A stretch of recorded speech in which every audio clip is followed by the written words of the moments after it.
tous et ravi de vous retrouver pour un nouveau rendez-vous d'Alternative, votre rendez-vous hebdomadaire pour décrypter les grands enjeux internationaux en partenariat avec l'Université internationale de Rabat. Chaque semaine, vous le savez maintenant, nous vous offrons une analyse approfondie sur des sujets pluridisciplinaires avec des chercheurs spécialisés mais aussi des personnalités. Bref, un décryptage alternatif vu de l'Afrique, vu du Maroc. Et aujourd'hui, c'est dans le nord du continent que je vous emmène, plus précisément dans le ciel du Maghreb. Un rapport américain y révèle la présence de drones iraniens, une présence qui constitue une menace directe pour le Maroc, estiment des experts outre-Atlantique. Lewin King, producteur exécutif et hôte de White House Chronicle, et Ilan Berman, vice-président de l'American Foreign Policy Council, rappellent ainsi que l'expérience de l'Iran en matière de drones remonte à la guerre entre l'Irak et l'Iran de 80 à 88. De drones visibles, directs et simplistes et exclusivement dédiés à la surveillance, Téhéran serait ainsi depuis passé à d'autres générations de drones plus sophistiqués, capables d'infliger de graves dommages et prendre pour cible des centres touristiques ou encore des installations militaires. Alors, qu'en est-il de cette complicité avérée entre Alger et Téhéran, selon ces experts américains? Qu'en est-il de leur ambition d'approvisionner les milices du Front Polisario dans ses attaques répétées contre le Maroc au sujet de son Sahara, des données qui inquiètent les diplomates marocains. Alors, quelle réponse le Maroc peut-il apporter pour endiguer cette menace et se défendre? On part à Washington. L'analyste politique américain Calvin Dock est avec nous pour en parler. Bonjour Calvin et bienvenue à vous. Bonjour, merci.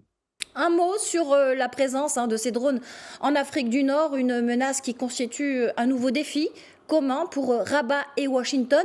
Comment répondre à cette menace qui perturbe clairement l'équilibre géostratégique de la région?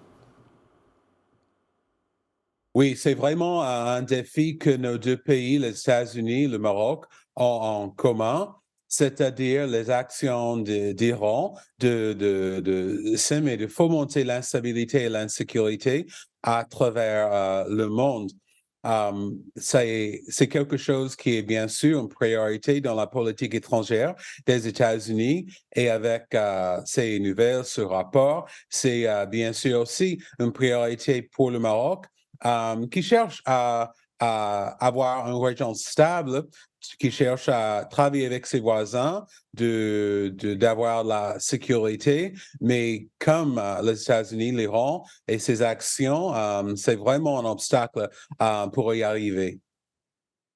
Alors, on évoquait plus haut la complicité entre l'Iran et l'Algérie, une complicité qui permet un usage direct de ces drones par des groupes comme le Polisario, depuis toujours hostile au Maroc, notamment sur la question du Sahara marocain. Est-ce qu'on peut vous entendre sur ce point, sur cette complicité-là et ce qu'elle engendre?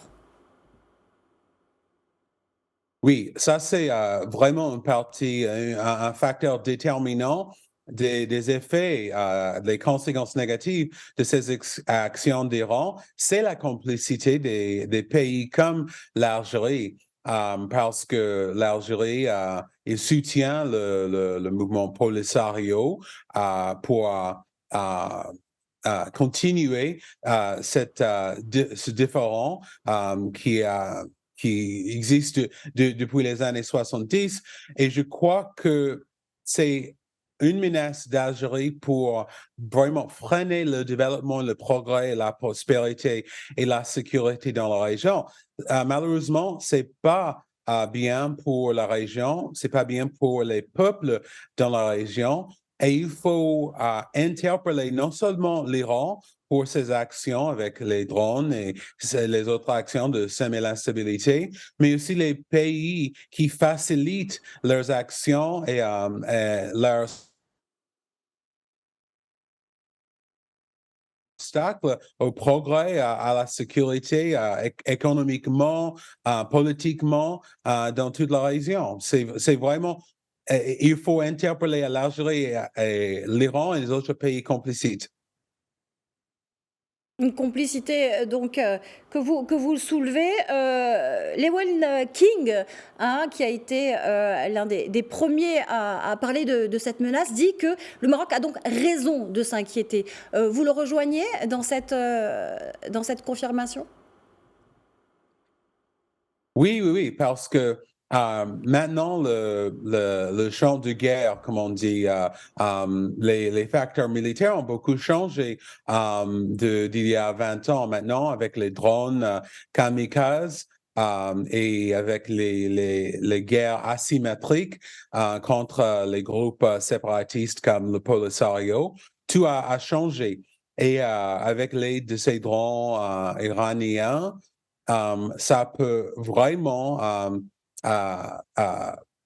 avoir un obstacle aux efforts du Maroc pour protéger son propre pays, mais aussi de protéger la région, le Sahel et les pays voisins. Alors, comme les États-Unis, nous sommes très au courant de la menace d'Iran pour nous, pour nos intérêts dans la région, au Moyen-Orient, Afrique du Nord. Le Maroc a besoin aussi des soucis, des préoccupations, parce que ces drones, ce soutien de l'Iran avec la complicité d'Algérie peut vraiment ajouter aux différends, au conflit, au même moment où il faut résoudre le conflit.